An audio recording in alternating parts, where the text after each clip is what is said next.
My mother-in-law never missed a chance to mock my tastes, always deeming me plain and cheap in her eyes, as she's accustomed to the finer things.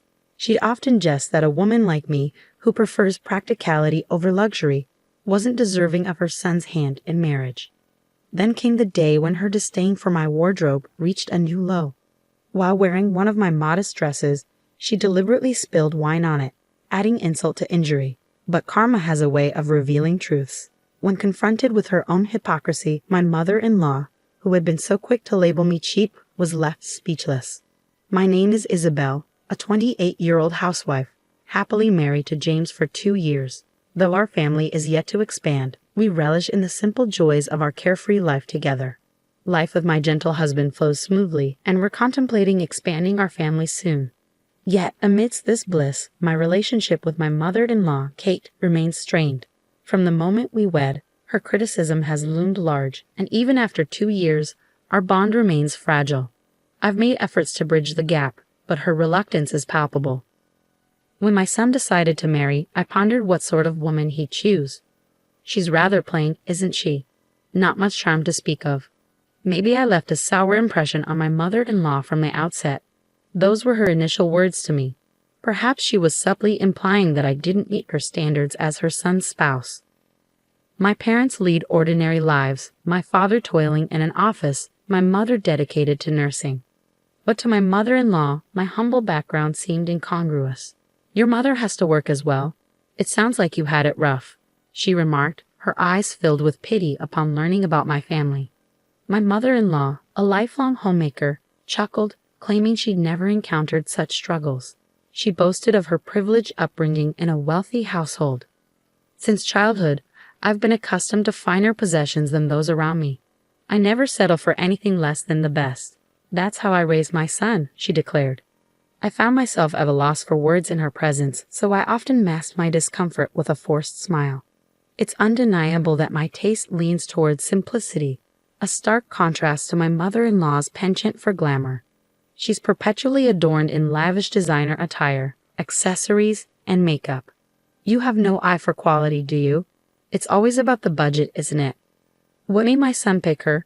I made sure he knew better. Her boasts inevitably sag into belittling remarks aimed at me. Ever since my husband and I tied the knot, my interactions with my mother-in-law have remained consistently strained.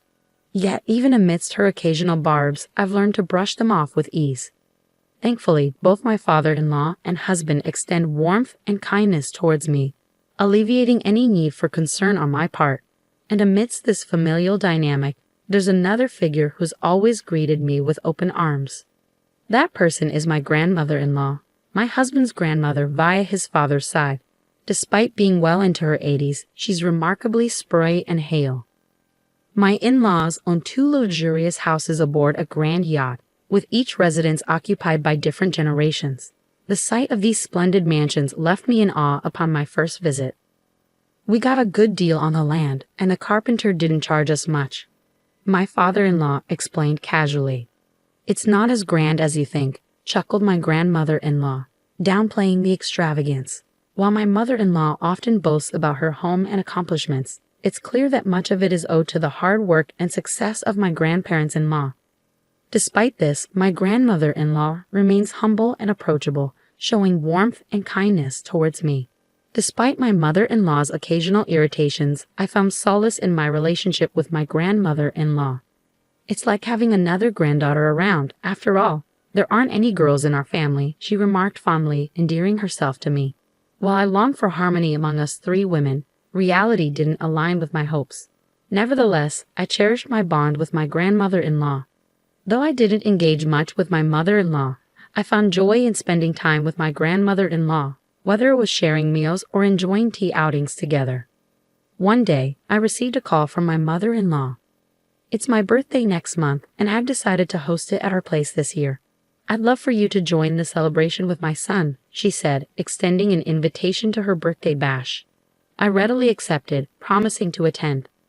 "Let me fill you in. We're throwing a grand party this year to mark my 60th birthday. We'll have all our relatives and friends over," she continued. She then added, "I'd appreciate it if you dressed appropriately. While my son will be fine, I hope you won't stick to your usual attire. It would be rather embarrassing for me. With that, my mother-in-law emphasized the importance of dressing suitably and promptly ended the call.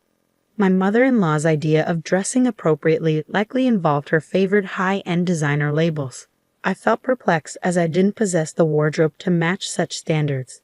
Upon discussing it with my husband, he reassured me, suggesting we opt for a slightly more formal attire. On the morning of my mother-in-law's birthday celebration, my husband and I headed to a department store to select a gift for her. My mother-in-law, with her penchant for luxury, would surely appreciate a lavish gift. Luckily, she wouldn't mind if I credited my husband for the choice, making our tasks simpler.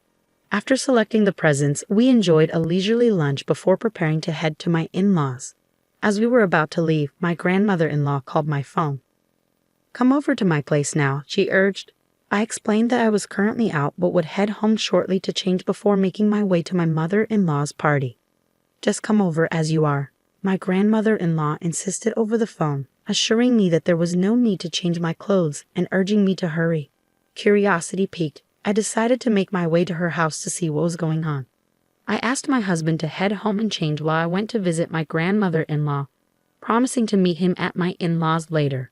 Arriving at her doorstep, my grandmother-in-law greeted me with a hearty laugh, beckoning me inside. Amidst her laughter, she shared details about my mother-in-law's upcoming party. "It seems like quite the affair.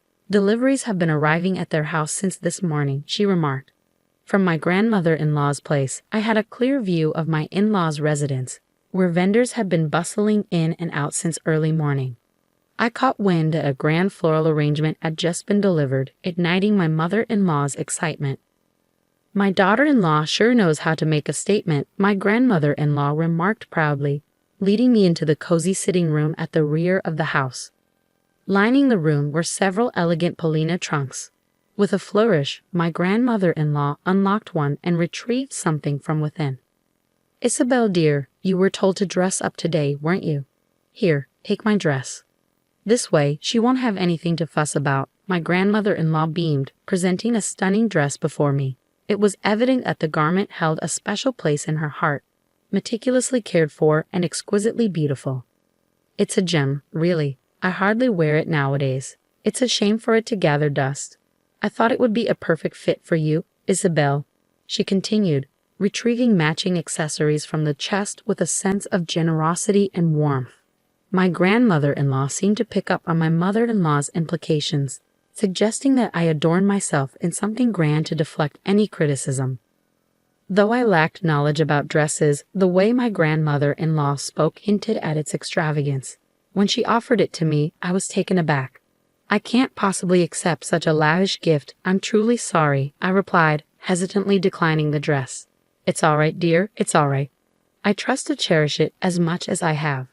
That's why I want you to have it," she reassured me with a gentle smile, gently urging the dress into my hands. With her skilled hands, my grandmother-in-law swiftly dressed me, transforming me into a vision of elegance. "I haven't worn a dress since my 21st birthday," she chuckled, reminiscing. "Isn't it a splendid occasion to dust off our fineries for such a fancy party?" As we chatted about the upcoming party, I was oblivious to the fact that the dressing process had concluded. Suddenly, a visitor arrived at my grandmother-in-law's.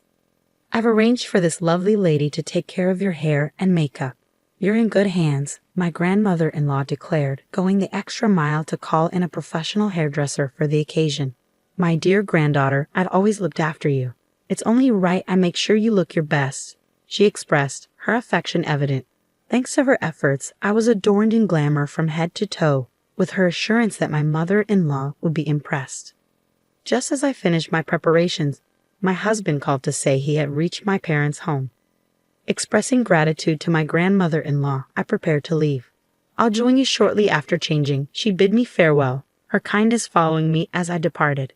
My husband's eyes widened in surprise at my stunning attire as we entered my parents-in-law's home together. The hall was abuzz with my mother-in-law's relatives, the party already in full swing. Radiant in a bright red dress, my mother-in-law presided over the festivities with a joyful smile. "Happy birthday, mother-in-law." I greeted her warmly, presenting the gift I had carefully chosen. She scrutinized me from head to toe before leading me away from the crowd and into the kitchen.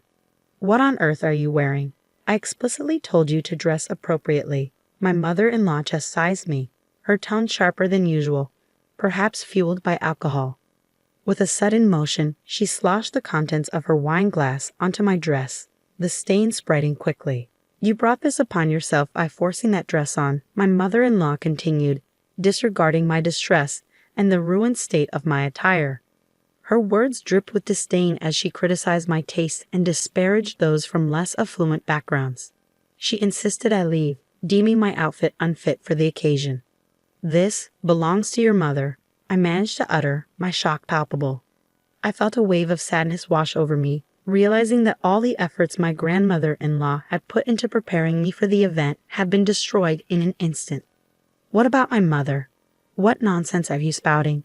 In any case, I don't want you here today. Just leave my son and go home. My mother-in-law, oblivious to the situation, urged me to depart hastily.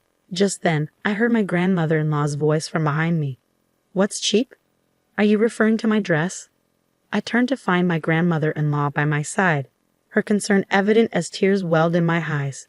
"Oh dear, this is dreadful," she lamented, examining the stain on my dress. Overwhelmed with remorse, all I could manage was a silent apology, bowing my head in shame. "It's okay," my grandmother-in-law reassured me, dabbing at the stain with a handkerchief to prevent it from spreading further. Meanwhile, my mother-in-law, now sobered and looking pale, observed the scene unfold.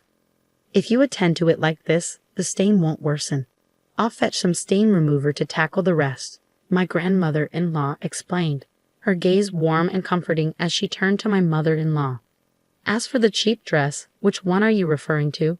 "This particular one was custom-made long ago, worth several $1,000s. The fabric and craftsmanship are top-notch, just as you prefer," she added, earning an eye roll from my mother-in-law at the mention of the price. I, too, was taken aback by the revelation of its value, despite knowing it was of high quality. My grandmother-in-law's explanation of the dress's worth to my mother-in-law dripped with sarcasm. My mother-in-law, visibly more distressed than myself, struggled to find words in response. "I'm sorry, I didn't realize it was that valuable," she muttered, her attempt at an apology feeble. My grandmother-in-law's frustration towards my mother-in-law only grew. How can someone so oblivious to value dare to mock others? You who prance around with flashy labels and expensive items have no concept of true worth, do you? You're utterly disgraceful, embarrassing me. My grandmother-in-law's words, now sober and resolute, left my mother-in-law speechless, unable to offer a rebuttal, her gaze fixed downward. People with discernment understand. You who only possess inexpensive dresses fail to grasp. My grandmother-in-law's sarcasm towards my mother-in-law was palpable. She echoed the very criticisms my mother-in-law had once directed at me. It was clear my mother-in-law felt the sting of embarrassment as her face flushed crimson. Unable to offer a retort, my mother-in-law remained silent, her lips tightly pressed together. Seeing her distress, my grandmother-in-law shifted her attention to lecturing her about her treatment of me. "How could you belittle a daughter-in-law from another family?" she chided. My heart went out to my mother-in-law, who appeared on the verge of tears, listening to the rebuke in silence. "Let's call it a day. Isabel and I won't be staying any longer. Enjoy the rest of the party." My grandmother-in-law concluded her lecture towards my mother-in-law, signaling an end to the confrontation. Her once vibrant red dress, chosen with such anticipation for the celebration, now seemed out of place amidst the tension. "Wait here. I'll fetch some alternative attire for you from home." I excused myself to change into my own clothes, provided by my thoughtful grandmother-in-law. My husband accompanied me back to her house. Upon hearing the tale from my grandmother-in-law, my husband's ire was palpable. With the support of my grandparents-in-law, my husband, and myself, we departed my parents-in-law's residence and enjoyed a pleasant dinner with just the four of us, free from the worry of my mother-in-law's disapproval. Following the incident, both my husband and grandmother-in-law, furious with my mother-in-law's behavior, delivered another round of stern reprimands. They made it clear she was to steer clear of me and impose limits on her spending. It appeared my grandmother-in-law's words about the importance of humility had struck a chord. My mother-in-law's complexion paled, rendering her unrateable. Furthermore, my grandmother-in-law made a pointed declaration. vowing to bestow upon me all her dresses, jewelry, and prized possessions. She remarked sarcastically to my mother-in-law that it made little sense to entrust such items to someone lacking appreciation for their worth. Though I had refrained from commenting previously, it became evident that my grandmother-in-law harbored disapproval towards my mother-in-law's penchant for luxury. Later, with a mischievous grin, my grandmother-in-law revealed to me the dress stained with wine. It returned to me spotless. This revelation filled me with immense relief and gratitude. While I may still be learning about the finer aspects of quality, I have gleaned invaluable lessons from my grandmother-in-law, who embraced and accepted me wholeheartedly.